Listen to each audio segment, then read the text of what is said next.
I'm back, guys, for part two. So, so the guy who was saying that, sports investing is, you know, he was trying to liken investing to betting.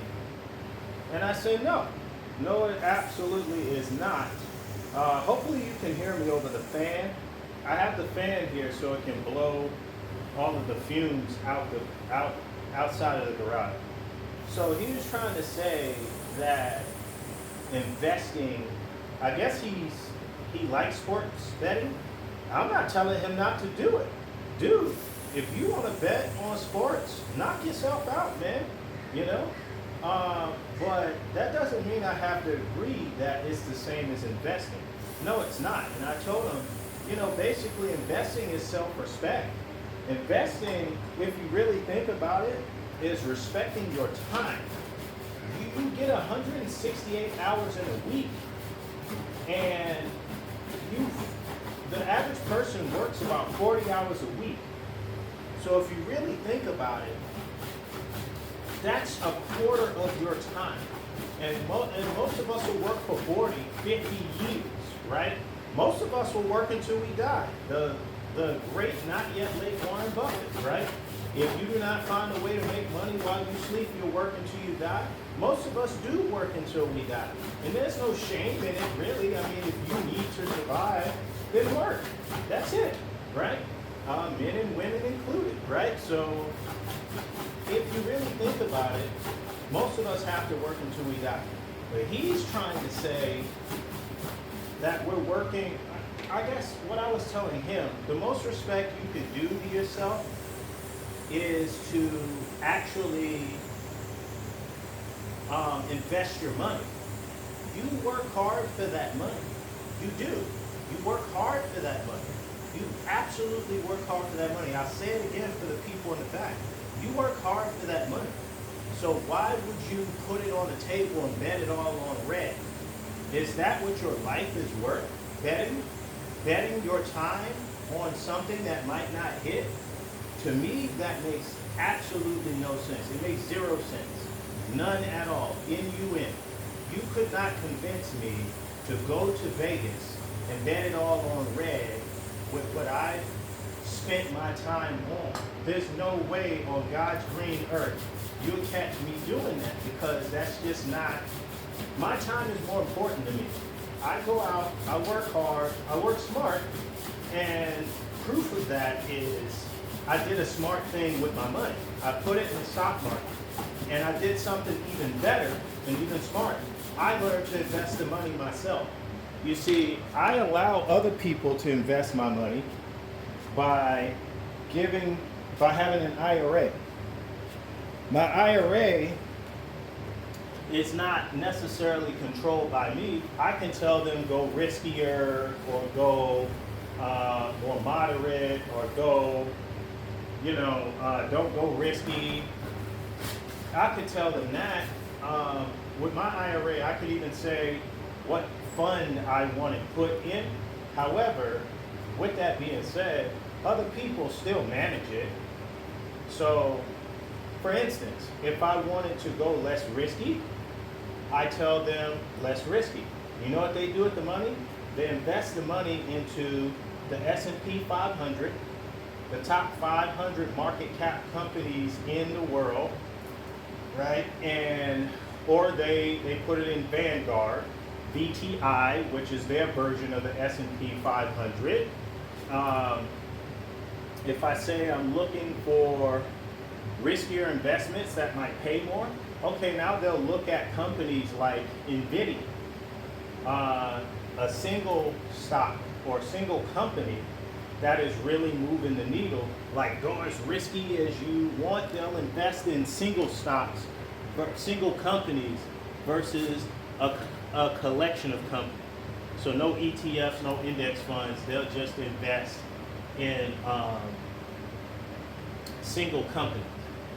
So anyway, I guess my point is, do yourself the best, respect yourself the best you can. Don't be out here gambling your money away.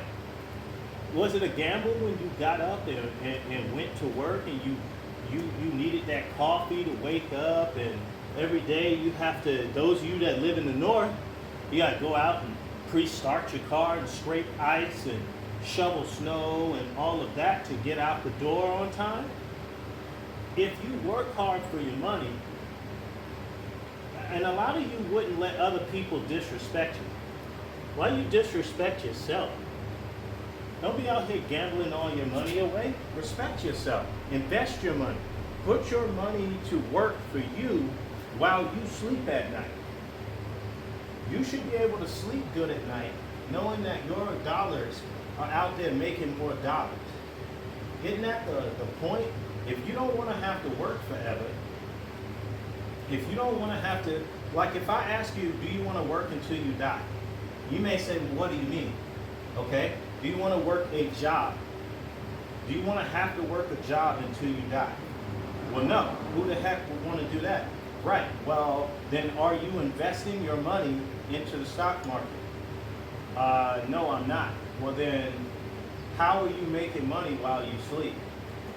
Do you have an IRA, an individual retirement account? No.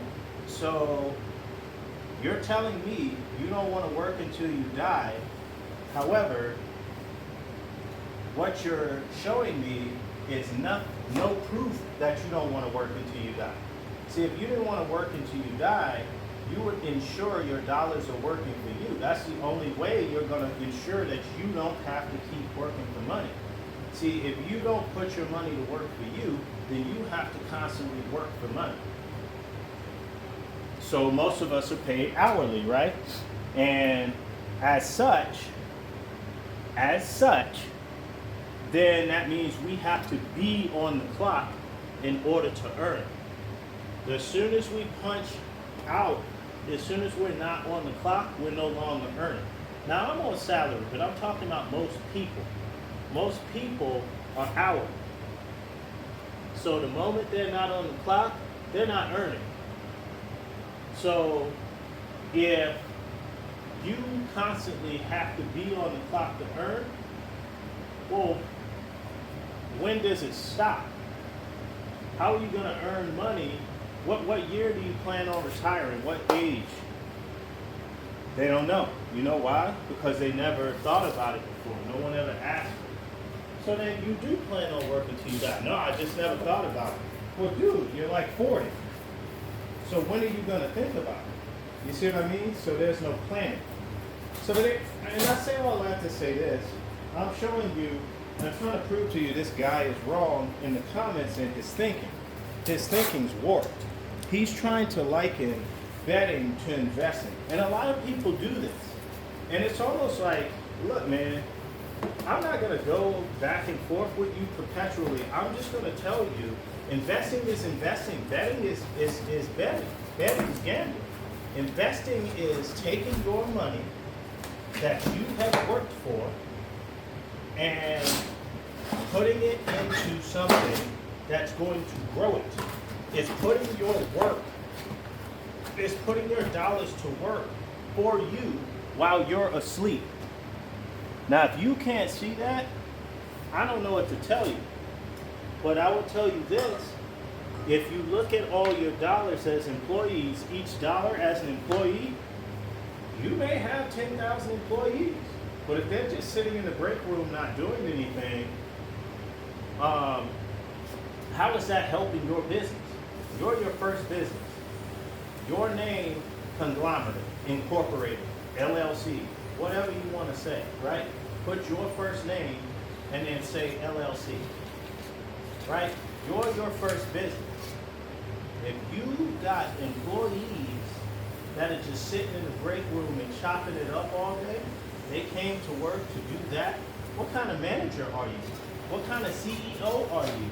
What kind of leader are you? You're not, and then if you say, hey, you're not doing anything to them, and they look at you and say, well, then give me something to do you even know how to give them something to do? Do you? And that's why I teach this stuff all the time. I teach financial literacy because you could look at your employees and say, you're not doing anything, and if every dollar looked back at you and said, well, give me some work, I can do it, I'm capable of doing it, but you haven't given us anything, what would you say back to the dollars? You know what you say? Yeah, you're right. The dollars aren't going to figure out what to do on their own, man. You have to go out there and put them to work. And if you ask me, I said this before, I'll say this again, it's not an investment unless you have your money in something that is beating or outpacing inflation. It's not an investment unless you are doing that. If you're not beating inflation, if you're not outpacing inflation, then it's not an investment. So you can't come back and say, oh, I got a savings CD that's 1%. Well, inflation's 3% a year. You're losing 2% a year on average, right? Some years inflation is more, some years inflation is less. But if you're not outpacing inflation, you are not investing. So, this guy in the comments, look man, I don't know who you are, but you can say what you want. The proof's in the pudding. Either you're going to invest your money, either you're going to grow your money while you're asleep, or you're going to work until you die. And it's your choice. That's the beauty of it all. You get to choose. This is your life. I'm living mine. You get to live yours. And you have somebody, obviously, that's giving you advice, but are you going to listen? Let's start it up. So now let's talk about this process. What did you just witness me doing? You witnessed me cleaning the chain, and so I did do that. The first thing I sprayed on it was chain cleaner, and I did a full rotation of the chain to figure out, to ensure I got it all, right? So then I took the chain cleaning brush and I sat it over the chain and scrubbed. I pressed down to scrub the top part. You push up to scrub the bottom part, right? So that's the chain cleaning brush. And then what I did was I took this fiber cloth. I don't want paper towel or tissue, something that's going to leave little tissue particles or paper particles on it. I took a fiber cloth and I started grabbing the chain and pulling it, and my thumb and my fingers are getting in the grooves and wiping all of the nastiness off. My hands are a little dirty, you can see that. Well, after that, then I grabbed the chain lube, and after I completely dried the chain off, I dried the back sprocket as well. You might have seen me doing that, focusing on that. It's hard to kind of get to because you got to get your fingers in between the pieces, the swing arm. So, after that, I just sprayed lube on the chain, and I probably did like 2 revolutions of the chain to make sure I got it all. Then I put my finger on it to make sure it was sticky. If it's sticky, it has lube on it. Now what I'm doing is heating up the engine, because the heat from the engine will help dry the lube on the chain. Let me check the engine temp.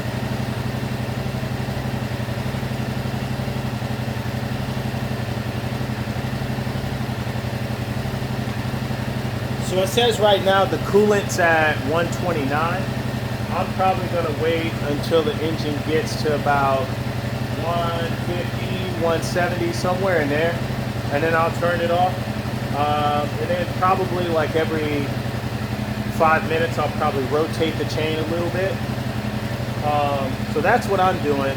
I have the fan sitting here blowing. Now the exhaust is pumping this way. I have the fan blowing it back out. There's still more to do because I have to let the chain sit. And I should have filled the tank up Friday, but I was in such a hurry to get home from work Friday.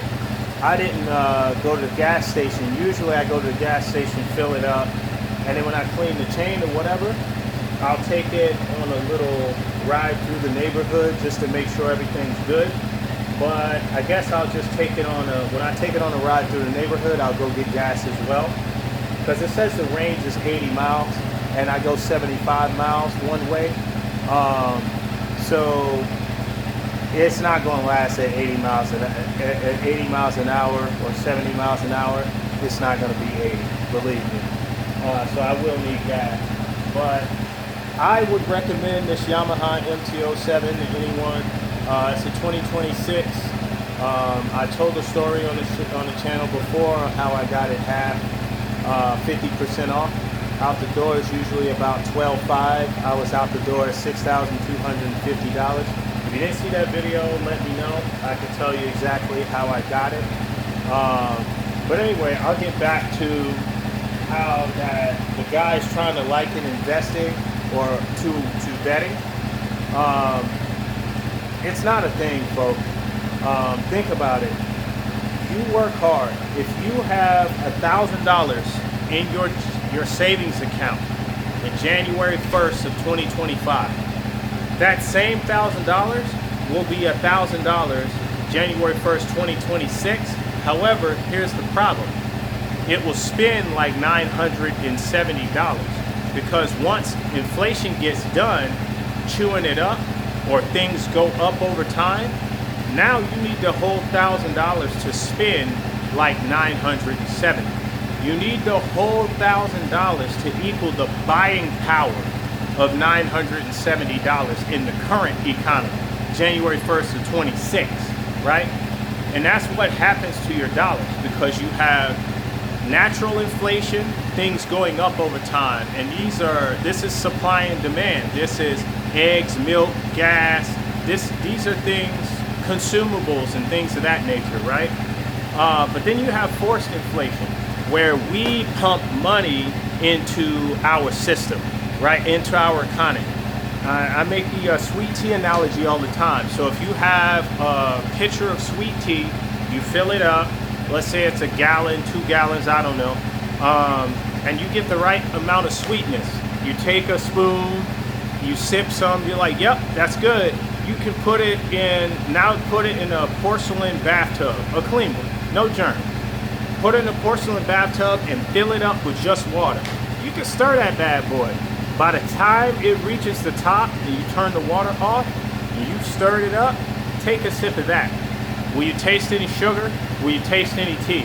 You will not, because you have now watered it down.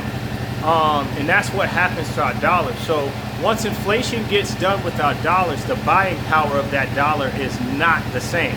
So effectively, you could have $1 million in the bank right now, right? And that $1 million today is $1 million. But let's say it's time to turn this off. Hold on.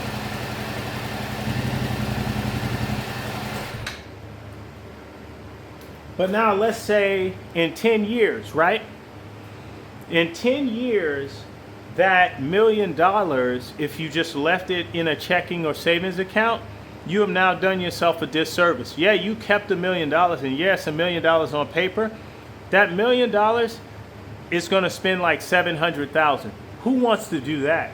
And don't be fooled. You can't give $300,000 of it away. You need the whole $1 million to equal the buying power of $700,000. That's what inflation does. So don't listen to these guys talking about investing is betting. They don't know what they're talking about. And here's the thing. It could be innocent that he doesn't know what he's talking about, or he could be purposely trying to fool people. I typically give people the benefit of the doubt because I think people are inherently good, but that's just the danger, right? If you're talking, know what you're talking about. If you don't have something to say, if you don't know what you're talking about, then you probably shouldn't talk, you know? Instead, be a student. Go learn, right? Because what you could do, this guy's probably bending the ears of the people he works around, telling them that investing's like betting. And people don't want to bet. So they're like, oh no, I'll just keep my money to myself. And they're making a mistake. But the mistake is really listening to him.